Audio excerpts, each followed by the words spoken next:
But in my heart of hearts, it is a matter of life and death, not only for myself, for my children, my grandchildren, both of the flesh and spirit, but our entire community, not to allow anything that has been used to divide us to win.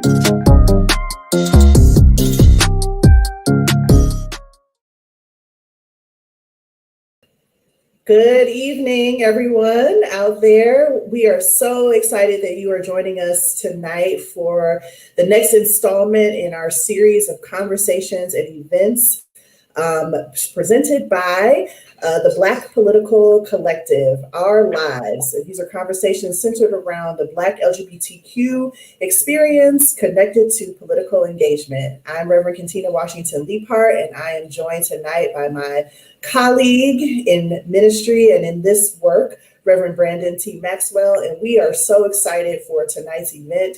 The speakers that we have lined up for you are amazing, and we are excited to just be here having this conversation about young adults, mental health, and the vote, and talking about what all those three topics have to do with one another as we make our way through this current political season, and as we think about both the short and long-term implications of participating in political engagement for young adults who identify as both Black and LGBTQIA. You are already watching us this evening on one of our several live streaming platforms, and so that is one way to get involved with us. We also invite you to like our Facebook page, Black Political Collective. It is spelled, Black is spelled BLAQUE. So please follow us on Facebook, on Twitter, on Instagram, and on YouTube. We also have a YouTube channel, so you can watch our live streams there, as well as go back and watch the recordings after the fact. And if you like the content that you're seeing, please, please, please share our content. Use our hashtags, hashtag Black the Vote, BLAQUE, and hashtag Black the Vote 2020. Those are both ways to get these conversations shared out among your networks and to keep connected to all of the wonderful events that we have planned for you between now and November 3rd. And now I'm going to hand it off to Brandon, and he's going to give us a little bit more information about tonight's event. Thank you, Kentina. And as Kentina said, folks, just like the post that you see on your screen that you're on Facebook, share it, let other folks know that the conversation is happening. And then also like the page of the Black Political Collective as you saw those graphics that just flashed on the screen to make sure that folks know about the work that we're doing. This is the third installment of a series that the Black Political Collective is calling Our Lives. The first conversation was hosted by Dr. Pamela Lightsey and Bishop Yvette Flunder. And the second conversation was about our trans siblings and focused on work that we need to do in terms of political action around trans rights and being in solidarity with our trans siblings. And tonight's conversation is focused on young adults. This is not going to be one of those conversations where it's a bunch of old heads talking about young people needing to vote. That's not this conversation. That's not what we're here to do. But we're here to have a conversation about how our mental health is benefited when we take political action for ourselves, and how voting actually can support our mental, spiritual, physical, and sort of well-being all around, our holistic well-being. Tonight's conversation is going to be facilitated by or moderated by a dear friend and colleague, the Reverend Kim Jackson. And so I'll read a little bit of the bio, and I'll save mushy things for later. For the sake of time, I'll just read the bio as it's included. The Reverend Kim Jackson is an ordained Episcopal priest and community activist. She is the lead pastor of the Episcopal Church of the Common Ground, where she builds a spiritual community with people who are experiencing homelessness in downtown Atlanta. Kim is a public theologian and a fierce community activist. Kim works to end the death penalty, advocates for women and children's issues, and is passionate about building a safer, fairer, and more prosperous Georgia. If you didn't know it already, the Reverend Kim Jackson is currently campaigning to become a Georgia state senator. If you haven't heard yet, go to kimforgeorgia.com so that you can learn more. We here in Atlanta, Georgia, are hoping that the results of the race ends with Reverend Jackson being another one of our state senators. And so without further ado, I want to hand it over to the Reverend Kim Jackson, who will take over the event and introduce the remainder of our panelists. Once again, like the post, follow us and share us on social media. Talk to us in the comments on Facebook. We'll be monitoring the entire night and engaging you there. And now, once again, Reverend Jackson. Thanks so much, Brandon. It's so great to be here today. And thanks to everyone who's watching us from all around the country and indeed maybe the world. I'd like to begin just by introducing our panelists. And what I'll do is I'll say their names and then invite them to introduce themselves. So first up, we have Reverend Dawnn. Reverend Dawnn, will you join us and introduce yourself, please? Absolutely. My name is Dawnn, as you said, and I am a former pastor, a mental health clinician and advocate. I'm a wife, I'm a mom, I'm a friend. And tonight I'm excited because apparently I'm still one of the young folks. So I look forward to that conversation too. Well, welcome, Dawnn. So glad to have you. Next up, I have Nala. Nala, would you introduce yourself, please? Absolutely. Hello, everyone. My name is Nala Toussaint. I am currently the founder of Reuniting of African Descendants, which is a grassroots initiative invested in shaping the equitable, personal, and collective development and achievement of African descendants with an urgent focus on LGBT or queer or trans communities. I'm also currently the TGMB Health Advocacy Coordinator at Colin Laura Community Health Center, where engaged and mobilized transgender and non-binary patients and their allies, and ultimately the whole community to advocate for policies that will expand access to gender and affirming healthcare services. I'm also a daughter. I am a minister in training. I am a healer that is in the process of healing. And that's about it. Well, great. I still look forward to continuing this conversation with you. Next, Theresa, would you introduce yourself? Serve as the Associate Dean of Religious Life in the Chapel at Princeton University. I am an ordained elder in the United Methodist Church, certified registered yoga teacher, a wife, and I'm just really excited to be here. I'm so glad you're here too. Thanks so much. And then our final panelist for today is leea. Leea, would you please introduce yourself? Hi, everyone. Good evening. And my name is Leea Allen. I serve as a minister at Virginia Highland Church, UCC in Atlanta, Georgia. And my work is at the intersection of faith and justice, particularly in the South with Black, Brown, and Indigenous people and queer and trans people of color. So my work is rooted in that. And I firmly believe that churches and faith communities can be the vehicles that we use to organize and mobilize across the South. Happy to be here. Well, great. I'm so glad that each of you all are here, and I'm looking forward to tonight's conversation. Why don't we just go ahead and jump in? Tell us about your experience with voting. Have you thought about it? Has that changed over the years from perhaps the first time, or do you have a story to share about that first time? Just tell us a little bit about, what are your perspectives on voting? Yes, Dr. Thames.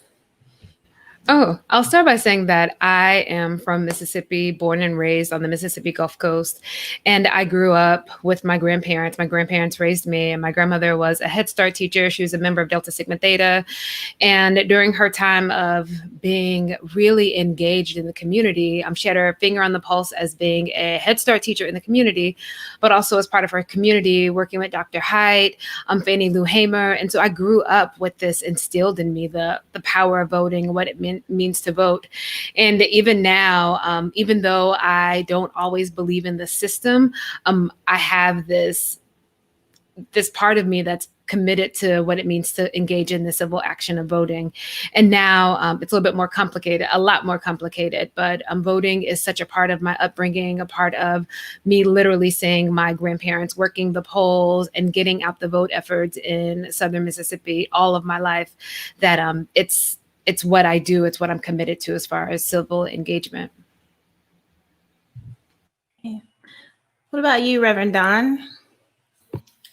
So my experience was a tad bit different. I am born and raised here in Chicago, and I was thinking about this earlier about just my own personal experience. And one of the things that I can say is I remember early in life, my parents and other older Black people would say things to me like, no matter what you do, you vote blue. It did not matter. We were Democrats, and that was the end of the story. There was no more conversation around it. Now it's a bit more nuanced. I definitely do a lot more research than I've done in the past, because I think it's about accountability, whose policies and platforms serve folks that look like me, serve the interests that I believe in, hold the same values that I do. So it's not just about blue versus red. For me, it's definitely something that I spend time researching, and I try and instill that same thing in my own children. Great. So Leah and Nala, same question. Tell me about your perspective on voting, and if it's changed or shifted, can you tell us a little bit about why that shift has occurred? Yeah, sure. I was thinking about when I first was able to vote, and that was in 2008, which is a little bit telling about my age. But I remember 2008, and why it was such a like an interesting moment because we had Barack Obama running for office at the time, and I remember my family. My family is from the Caribbean, so I'm first generation American, and how much it was like this is such a huge thing. You got to make sure you vote. You just turned 18. I mean, the conversations that we're having in the family about voting that year was it was exciting. It was exciting for me. And then I remember around the 4 years later, after transitioning, the nervousness about voting, right? Because I'm thinking about, okay, when I get to the poll, are my name's going to reflect what I change now, what I'm going to have to deal with? And so the excitement of voting was different because I recognize how people show up in the world, right? Where they're not as opening and welcome to trans individuals. And so I was nervous about voting. The whole process, even standing online, I remember just like, if I can just get through this part, just to vote, I will be good. And after this, if I can get home safely, then I'll be good. So the process to even engage in voting where I can see my vote, I can see myself was difficult. It was difficult. And now recently the excitement has completely died off. I feel like there's a somberness in my spirit of hope as it pertains to the intersecting identities. Yet I recognize the privilege to one, be first generation American, one, to be able to have the privilege to vote, secondly, to have the privilege to vote, and thirdly, just what it means that, I stand on the backs of my ancestors. So what does that actually mean? What does that actually, when I'm thinking about transformation politically? So there's a rigor and a push, a somberness. I feel bipolar literally around, or I feel like ambivalent emotions. I should use that. That's a better term about voting. I really do. Mm-hmm. Yeah, I hear that synergy and that commonality between you and Dr. Thames of talking about it's complicated now, and it's not nearly perhaps as exciting as it has been in other times. Leah, how about you? Well, I was thinking back on the first time that I can remember casting a ballot, and I registered, as soon as I could when I was living in Tennessee, because that's just what you do in my family and in my, I guess, tradition of folks who were not only like around, having parents who not only around during the civil rights movement, but also just feeling obligated that voting was a requirement, that voting is just a rite of passage. The first election, though, I can remember voting in wasn't until 2008, as Nala talked about, with then Senator Barack Obama running for president, and that was something I got really excited about. But even then, with that being the first experience I can remember, like actually casting a ballot, I was completely pessimistic about the process.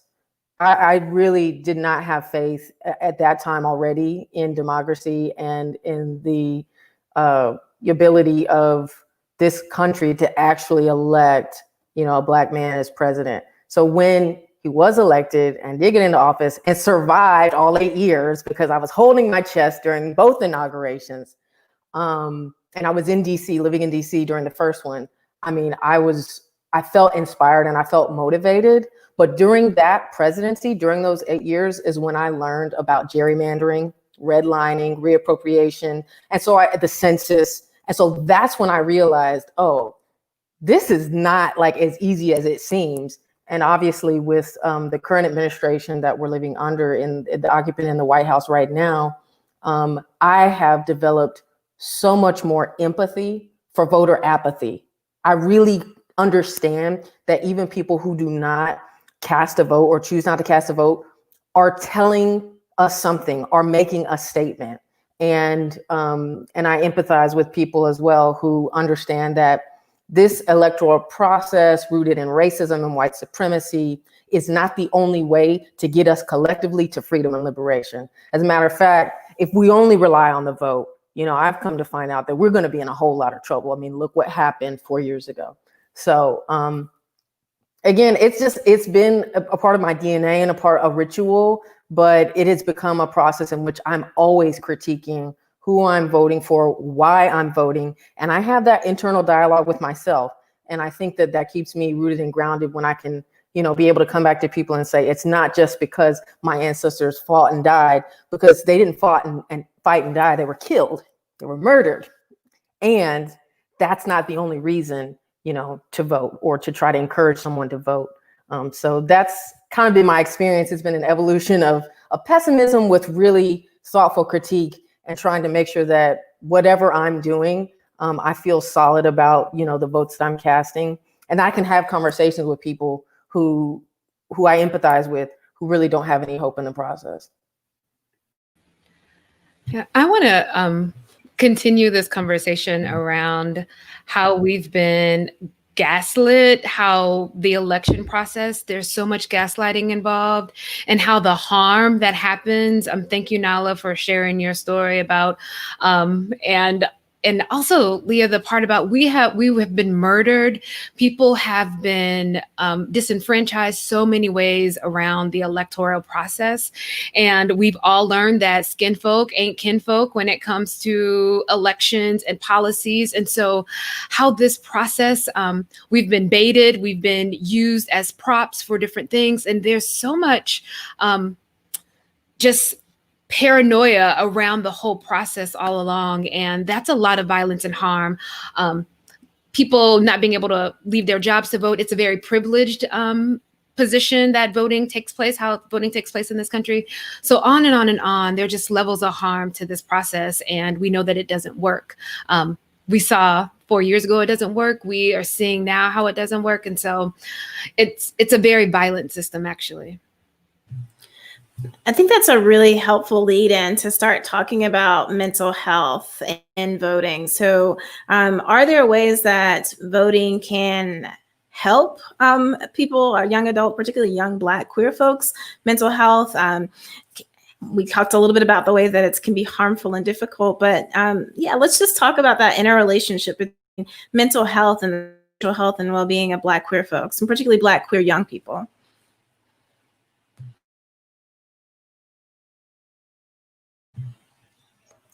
That's a great question. I think what I'm sitting with is like just looking at the impact and many different case scenarios, right? I think it could be harmful when, as you said, Reverend, all skin folks and kin folks, and I think about, you know, queer and trans folks who really want to participate in this, but the safety and the ability to show up in spaces and know that, like, when I get there, I'm going to feel safe enough to cast my vote. And when I cast my vote, I'm casting the vote for my people, but my people don't really actually create space for me and love me how they love the culture of the intersection of Blackness and queerness, right?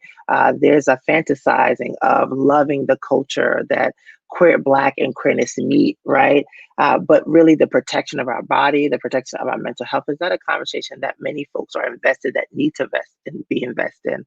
And so when I think about the mental health, I think I think about spiritually the outcast, right? Being the outcast constantly and then putting the labor, that shouldn't be the foundation where folks on the ladder are climbing that, and then the people who are being most marginalized is anchoring that ladder and feeling the blunt of everyone go before them. I think what I'm experiencing now is that feeling, right? where we are having every week since June hit, trans bodies being murdered weekly. And we're in a current administration that really does not care, right? You know, there's no doubt about it in their responses, their lack thereof, where it is so common and aloof energy where we can just take out our phones and watch trans women be beaten. And so when we think about voting politically, trans and queer people are thinking about, is it even safe for me to leave my house right now?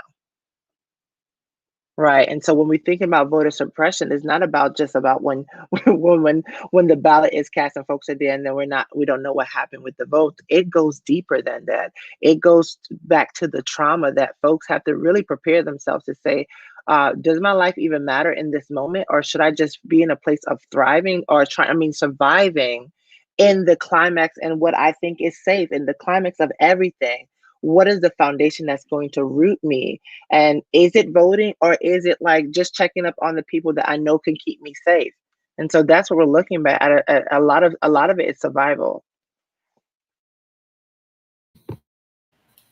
I wanted to add to that just a thought about when we're talking about particularly younger LGBTQIA folks and how they think about, I think Leah said it earlier, talking about the apathy that's there.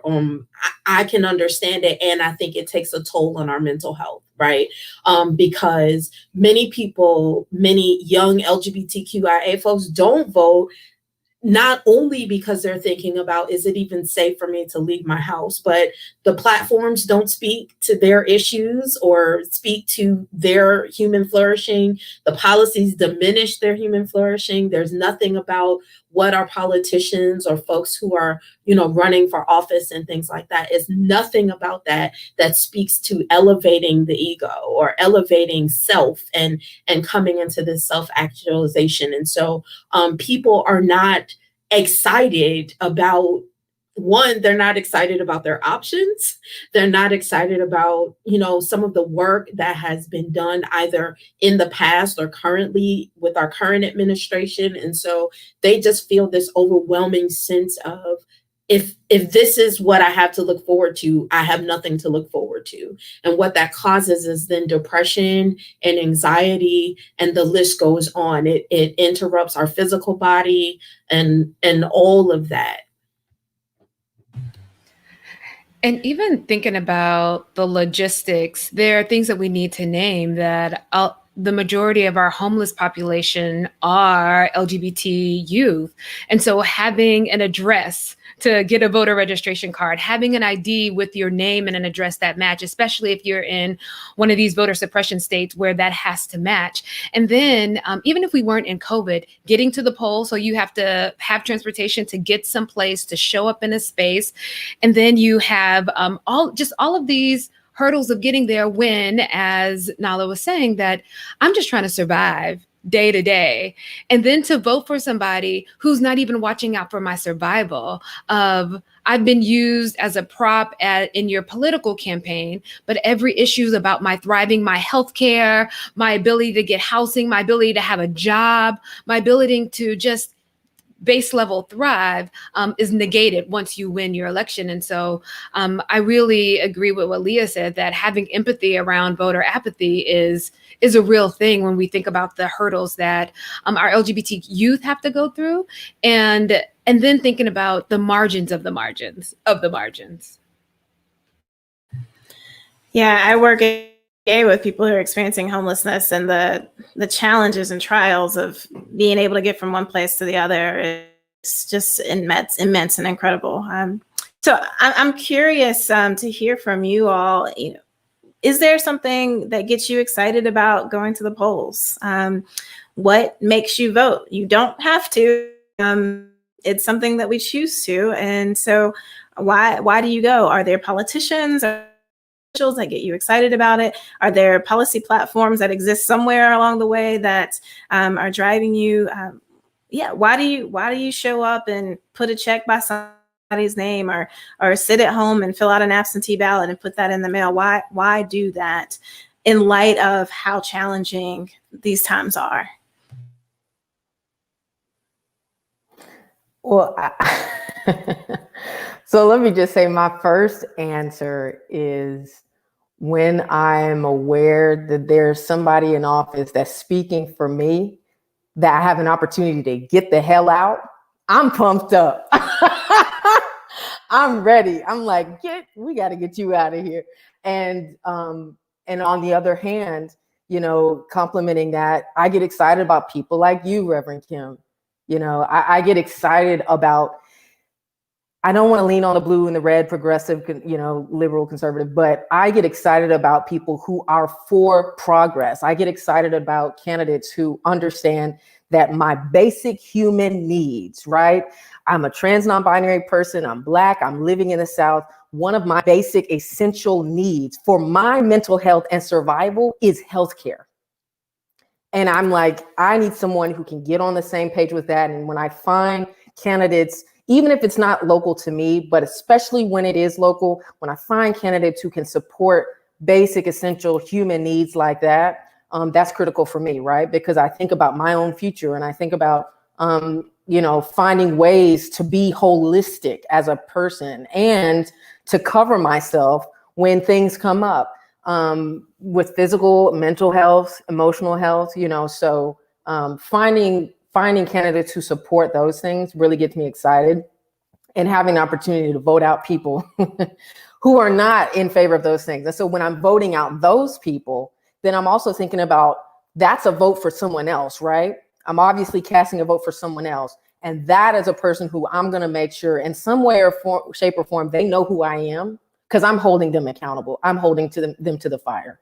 And those are the things that really get me excited. It might be petty, but right now I'm like, we got to win, win, win, right? And I'm committed to us seeing liberation in our lifetimes beyond the ballot box. But while I'm there, I'm going to make sure that I make the best decisions, and trying to put people who represent me. And then when you have what it looks like, the lesser of two evils, then that's just even more accountability, right? To kind of push us collectively further and further to think about, what Dr. Tim said, the margins of the margins. So that's what gets me excited. If I'm really honest, nothing is getting me excited at this moment. I think the mention of the lesser of two evils, it really, really drains my spirit. I'm not at a loss for words very often, but here we are. I am at a loss for words because I think that part of me feels this level of duty to the folks who did fight before me, right? My parents, my grandparents, and so on. But then there's this other part of me that's like, what kind of legacy am I even teaching my children about when I say, oh, I had to vote for the lesser of two evils? Because the message that sends is that this is how it's going to be. And so I think having conversations like this, I think help to push me in a different vein. Having this conversation excites me. Having to vote in November does not excite me, other than to get certain people out. But there's nothing about the electoral process, there's nothing about the political process as it is right now that excites me. And sometimes I'm even ashamed of that because, when we talk about voter apathy and things like that, there's this level of shame that's attached to that too, because we get real good, especially on social media, at shaming folks who don't vote and shaming folks who don't have access to certain things. And it's just, to me, just a mess, and to say, call it petty if you want to, but it's the truth of where we are right now.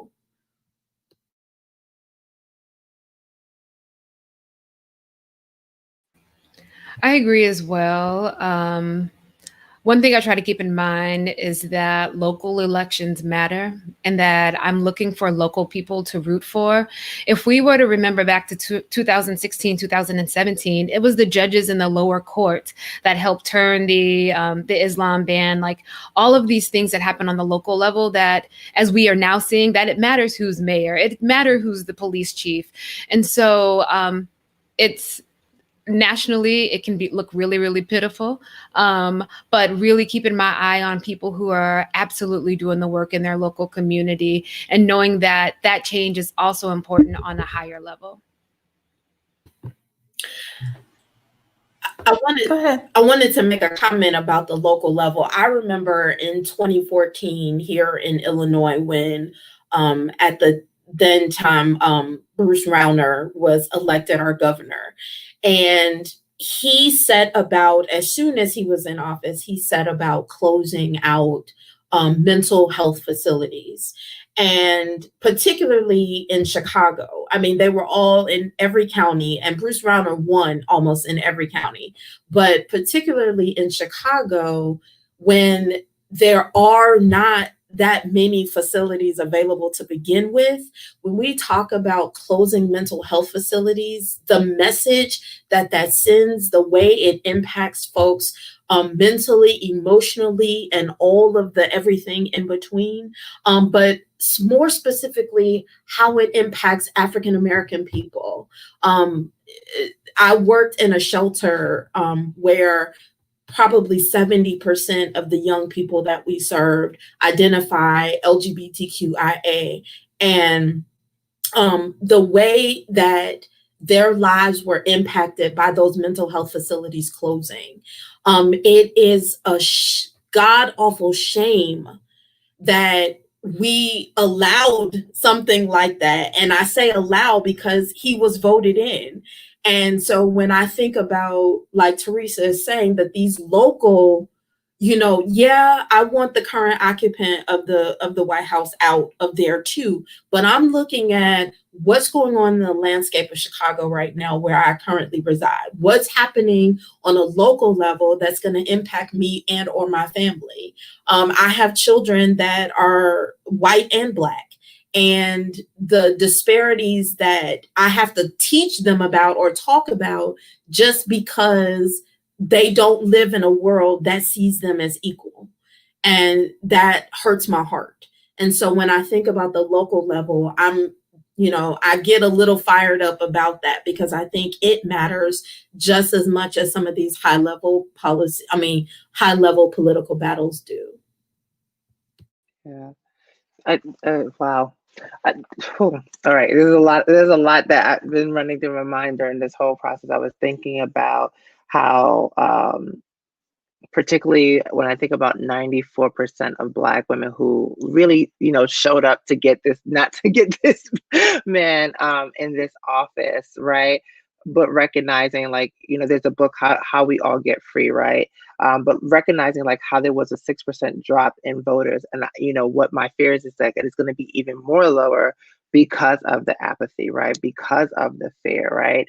I'm thinking about, even when you mentioned local, I noticed that even because, Brooklyn native, but now residing in Jersey. So that's a big two different states, right? Working in New York, but residing in Jersey. So I have to really stay up on the know. But what I recognize is that a lot of the local politicians that are set are also not for everybody. And I think that's the thing that, particularly when I think about Black and queer trans folks, is well, if it's not the local, if it's not, federal or state, where do we go?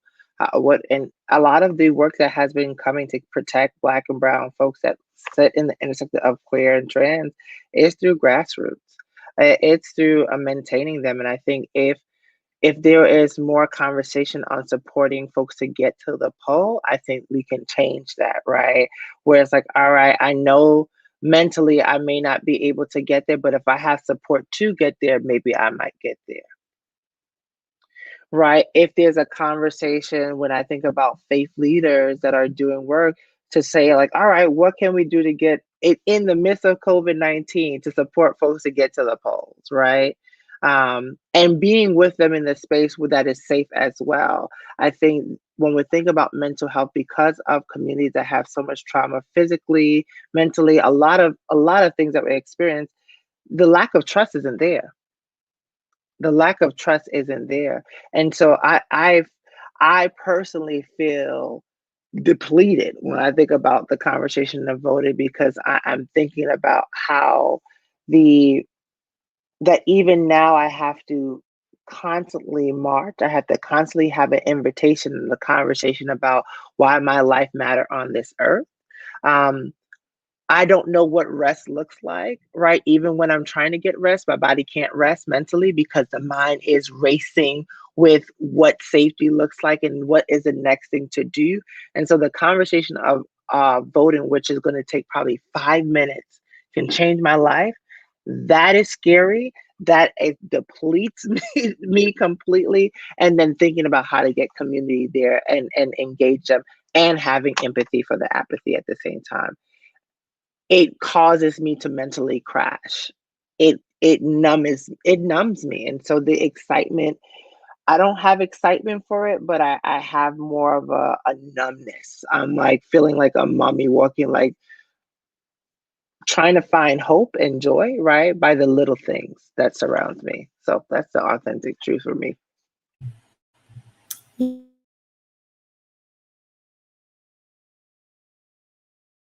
I think we really, we have a question that we need to get to, but I hope we come back around to the powerful statement that you said about you don't even know what rest looks like. Because the ways that we don't have rest, we don't have peace, is part of our mental health. We're just not able to even tap into what that looks like. And I want rest and peace in this lifetime, not waiting till I get to the other side. Yeah, that's really good. I think we will actually have time to come back to that. I want to take one quick question from the audience. We did lose Reverend Kim for a second, but Reverend Kim should return shortly. Someone on Facebook, Leon Temple asked, do you feel that Senator Harris can help the community? Leon also says that he sees the apathy, but is it worth 4 more years of what we have now? So just a question about Senator Harris and her addition to the ticket, on the Democratic ticket, that is. So anyone want to take that one up?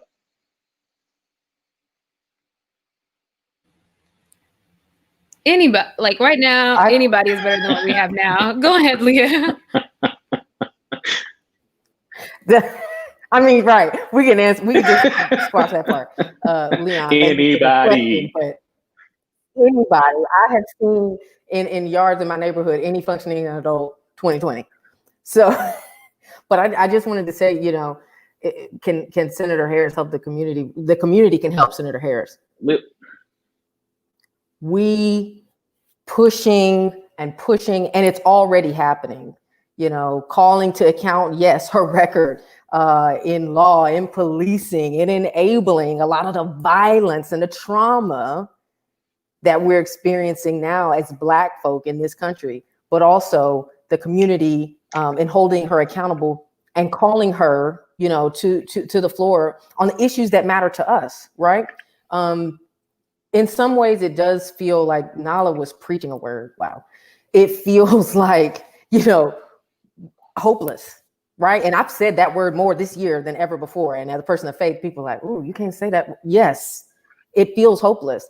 But for me, some of my energy and some, if I can tap into just a little bit of that hope, comes in the fact that we can bring these people, at least on a national level, to us and our issues, because for too long we've been ignored. And I truly believe in my heart of hearts, I don't know when it's going to happen, but I know right now what's happening is a shift. Some of the energy is shifting ever so slightly in our favor and in our direction. And so as a community, Leon, I think we can help Senator Harris a whole lot more than she can help us. We can help her come to, you know, the truth of the issues that are facing us as Black folks, as LGBTQI folks, and we can help make that accountability a lot more real. You know, and it's not just, I'm not just talking about identity politics, but that does have a lot to do with it. Because when Barack Obama was president, I didn't fully understand that immigration, the crisis that we're in, was shaped and fashioned by that administration. I didn't understand that bringing, ignoring the, cries that were calling for justice, right? Even before Black Lives Matter was a hashtag organization, people have been speaking out against for police and prison abolition. Ignoring those voices while there's a Black man in office who has an opportunity to change that did a lot more harm. And so now, kind of understanding that and the veil being lifted some, I'm like, okay, we have an opportunity to really hold her accountable. We can help her a lot more than she can help us. I'm not expecting really anything from Senator Harris, but I'm expecting me and my people to show up and hold her accountable, regardless of the outcome in November.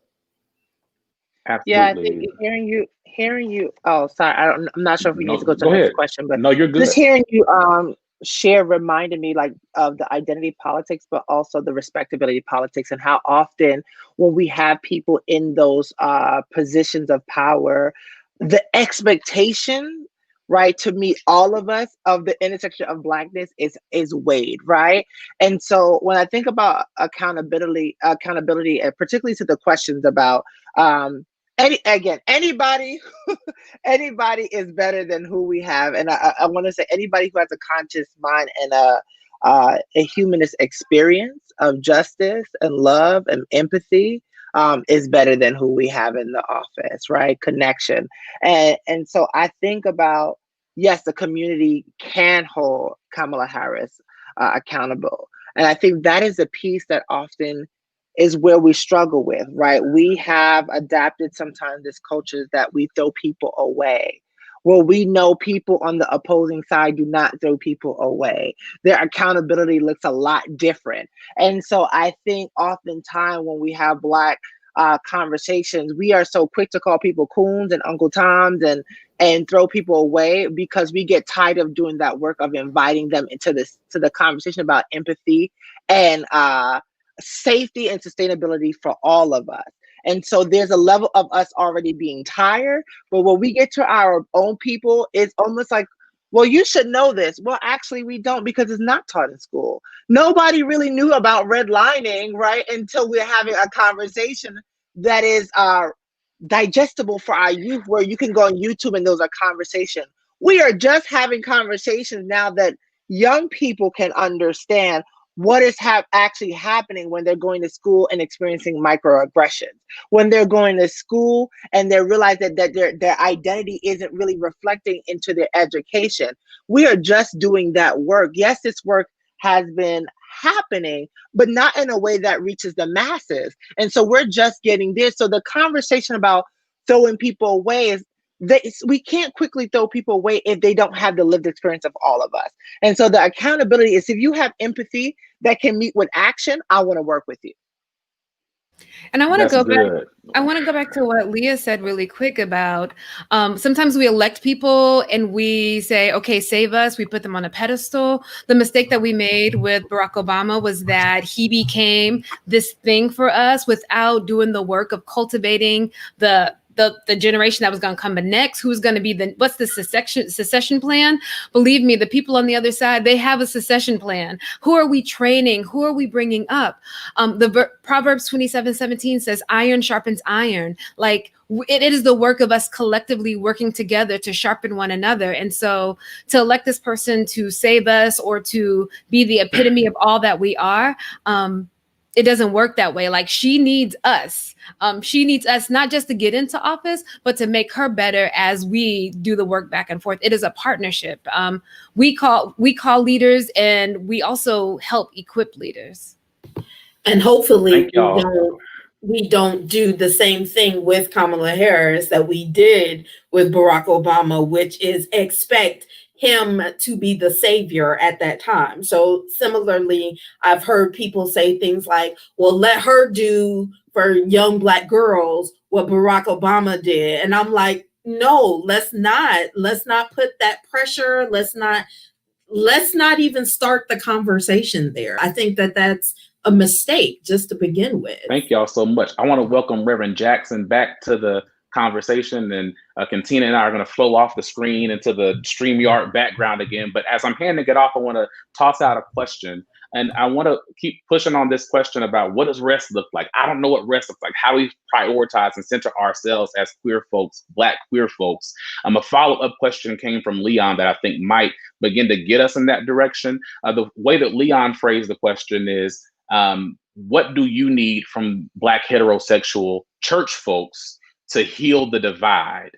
I don't want to center heterosexual folks because I want to think about queer folks being able to rely on ourselves and embolden one another and empower one another. But I do think bridge building is necessary and not discounting folks who might not have our same sexual orientation or gender identity. So if I would reframe it, I'd ask, like, what are the bridges that need to be built between Black heterosexual folks and Black queer folks in order for us all to figure out what rest looks like?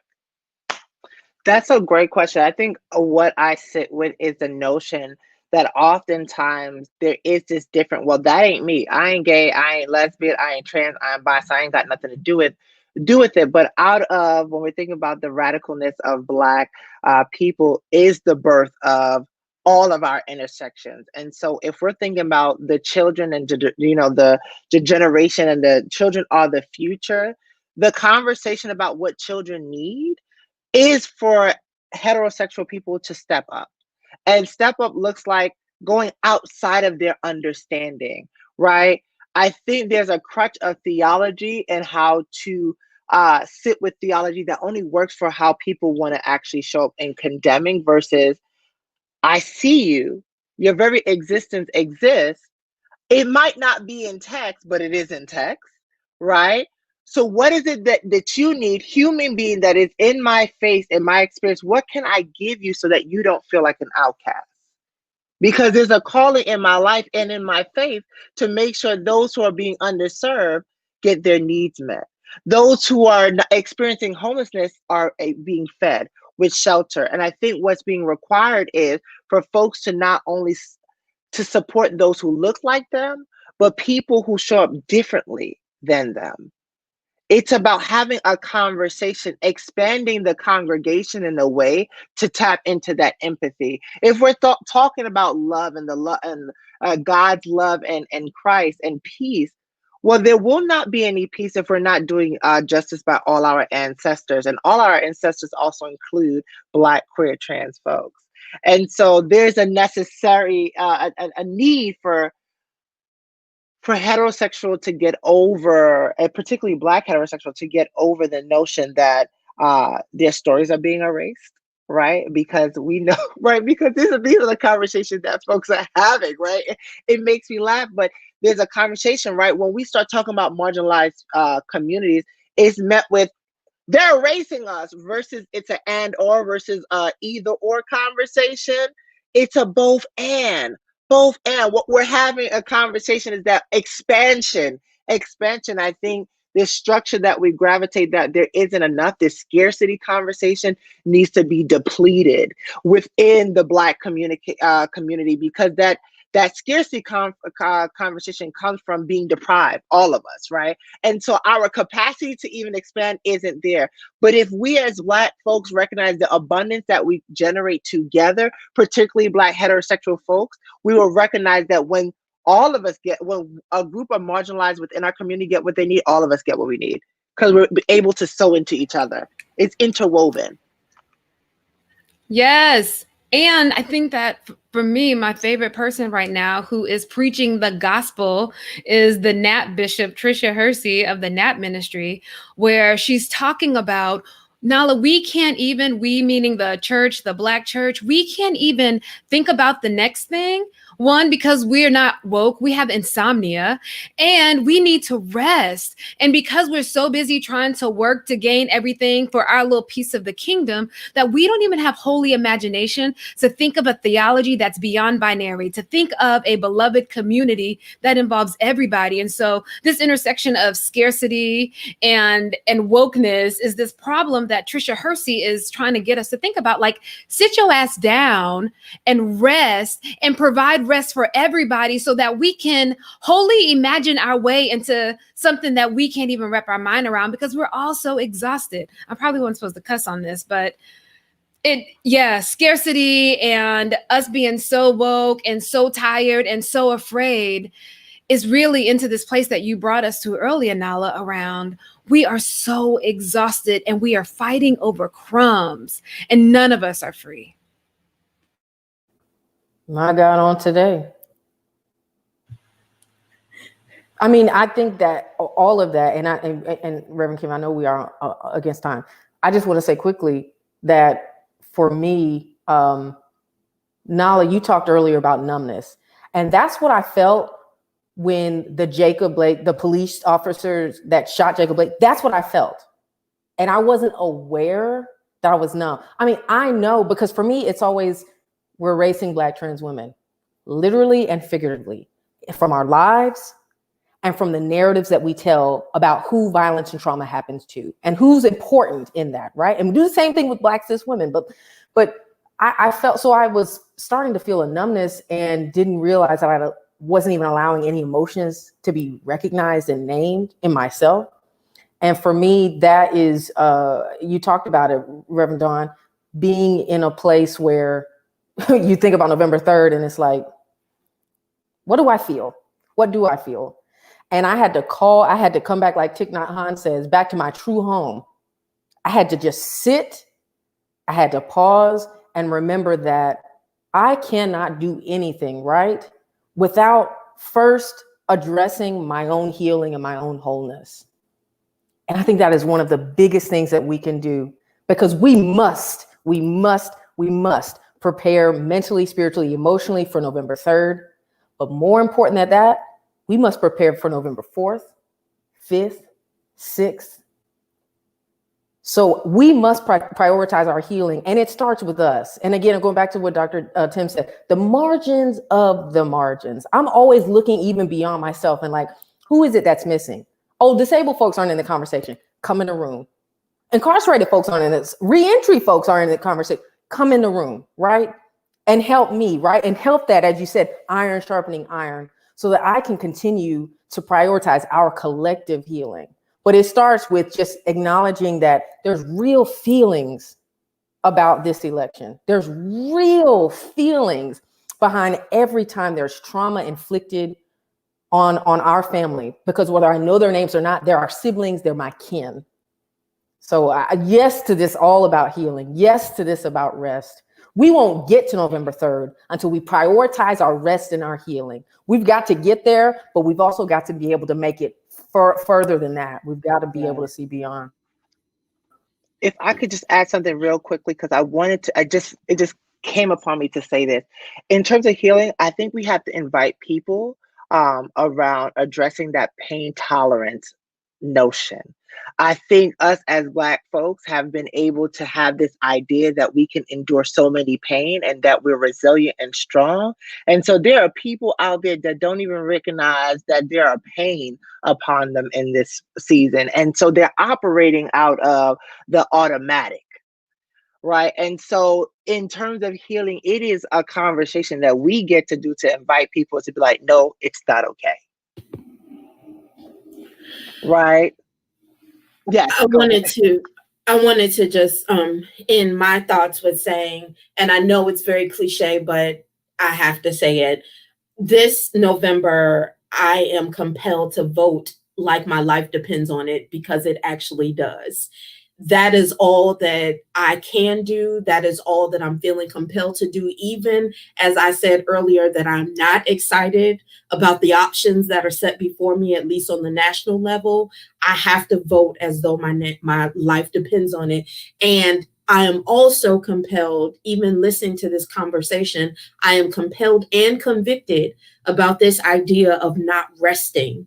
And when we talk about rest and we talk about mental health, those are the things that I tell my clients all the time. You have got to rejuvenate your body. You have got to rejuvenate your mind. If that parasympathetic and the sympathetic is both trying to press the brake and the gas pedal at the same time, it does not work. You have to be able to refuel your body. And so with that, I wish that we could continue this conversation much longer than the time that we have for, but I so appreciate the opportunity just to speak my piece, because a lot is welling up for me and I'm grateful for the opportunity. I just want to thank you all so much. I think I was supposed to say some words, but you all have spoken the truth. You have brought the word today. And so, friends, rest and let's rest together. I mean, this is the Black collective. And I think that this is a call for us to collectively help each other find our rest. And I cannot resist to say, help each other find our way to the polls together so we feel safe, so we will be seen, heard, but we do this together. So I'm gonna take a point of privilege. Leah is gonna bring some music for us, and it feels right to do that now. So I'm the moderator, so I'm gonna go ahead and invite Leah. Would you please bless us in that way? Absolutely. And you know, we Black, queer, trans folk are creative as hell. And so we have already reimagined some powerful lyrics to a song that was written by Sweet Honey in the Rock, inspired by the words of civil rights legend, Queen Prophet Mother herself, Ella Baker. And so the song is Ella's song, and it says, we who believe in freedom cannot rest. But tonight we're going to reimagine and flip and remix that thing. And it's we who believe in freedom have to rest, or it won't come. We who believe in freedom have to rest. Hear me talking to you. We who believe in freedom have to rest, or it won't come. We who believe in freedom have to rest. Hear me singing now. We who believe in freedom, we must rest, or it won't come. Until the killing of trans men and trans women too is as important as the killing of cis men, cis women too. We who believe in freedom have to rest. Oh, hear me singing now. We who believe in freedom have to rest, or it won't come. It's coming, so let's rest. Let's heal up. Yes. Oh my goodness. Thank you all so much. Reverend Kim Jackson, thank you so much for being our facilitator. Dawnn, Nala, Reverend Thames, Theresa, Leah, thank y'all so much for having such a robust, thorough conversation this evening. I was sitting over here having a little Baptist fit and rocking. I was about to throw my shoe at Nala a few times, and I'm just so grateful for the honesty, for the transparency, for the vulnerability, and for leading us in this conversation tonight. Thank you. Thank you most sincerely. Yes, and I just want to echo that. Thank you for agreeing to be with us tonight and just share. The conversation was just so rich, so much to walk away with, thinking about taking care of ourselves, about rest, about, thinking about how we're balancing all of the messages, all of the information on social media, on the news, everything that we're getting all day long in our ears that we're absorbing in our brains. How do we figure out a way to balance that, getting that education, but also making time to just have some peace in the midst of a world that is on fire. So I just am so appreciative of the spirit that you all brought through across cyberspace for us tonight. So we want to bring you up to speed. We will be back in 2 weeks on the 22nd for our next conversation with Senator Pat Spearman and Clerk Ellen Bragg. So this is going to be a conversation that you absolutely do not want to miss. Tuesday, September 22nd, right here on Facebook Live, as well as on YouTube. We will gather at 8 p.m. Eastern, 7 p.m. Central, and 5 p.m. Pacific. So please mark your calendars and be with us that evening. Also, make sure to share tonight's recording with your networks. And you can follow us on Facebook, Instagram, Twitter, and YouTube at Black Political Collective, BLAQUE, Political Collective. Share our content, use our hashtags, hashtag Black the Vote, hashtag Black the Vote 2020. Thank you all so much for being with us tonight. Thank you to our panelists for pouring out. And we just wish for you and pray for you that everything that you poured out tonight will be poured back into you for strength for the journey as we continue not only walking toward November 3rd, but beyond. As our panelists told us tonight, November 3rd is not the end. It is just the beginning of what is going to be a long journey for us to continue our work for Black liberation in our country and across the world. So thank you for joining us. Thanks, Brandon. Thank you, Contina. Folks, have a great evening. Thanks for joining us, and we'll see you in 2 weeks for the next event. Make sure you follow us so that you can register for the event and let us know that you're coming. Take care, folks. Have a good night. Good night. The majority of the people that I serve are the antithesis of what the current administration supports. There's multiple people leading across the country, and there's multiple actions happening all the time, and these constant disruptions, and that's what we need. And we can only prevail when we are persistent beyond the mechanism of the vote.